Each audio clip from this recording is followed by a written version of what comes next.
నోట్ల మార్పిడిలో అక్రమాలు జరుగుతున్నాయన్న వార్తలపై రిజర్వ్ బ్యాంక్ స్పందించింది. కొందరు బ్యాంకు ఉద్యోగులు నిబంధనలను అతిక్రమించి నల్లధనవంతులతో చేతులు కలుపుతున్నారన్న సమాచారం తమకు అందిందని వెల్లడించింది. అలాంటి వారిపై కఠిన చర్యలు తప్పవని హెచ్చరించింది.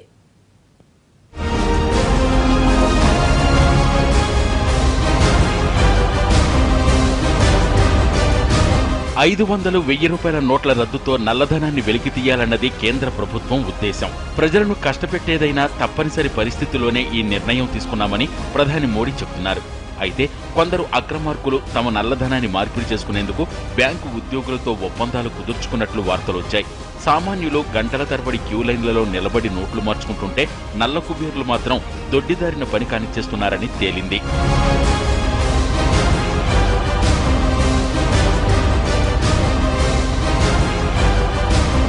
నగదు మార్పిడి నిబంధనలకు విరుద్ధంగా జరుగుతున్నట్లు రిజర్వ్ బ్యాంక్ కూడా గుర్తించింది. ఇలాంటి చర్యలకు పాల్పడుతున్న వారిపై చర్యలు తీసుకోవాలని బ్యాంకులను ఆదేశించింది. కొన్ని బ్యాంకుల్లో కొంతమంది అధికారులు నగదు మార్పిడి చేసే విషయంలో, డిపాజిట్ చేసే సమయాల్లో అవినీతికి పాల్పడుతున్నారని తమకు సమాచారం అందిందని ఆర్బీఐ అధికారులు తెలిపారు. అలాంటి వారిపై కఠిన చర్యలు తీసుకుంటామని హెచ్చరించారు. పాత నగదు మార్పిడి, డిపాజిట్లలో బ్యాంకులకు జారీ చేసిన సూచనలను ఖచ్చితంగా పాటించాలని సూచించారు. అలాగే బ్యాంకులు సరియైన రికార్డులను నిర్వహించాలని ఆదేశించారు. డిపాజిట్లు, నగదు మార్పిడికి సంబంధించిన సమాచారం ఎప్పుడైనా తమకు అందించేందుకు సిద్ధంగా ఉండాలని బ్యాంకులను ఆదేశించింది ఆర్బీఐ.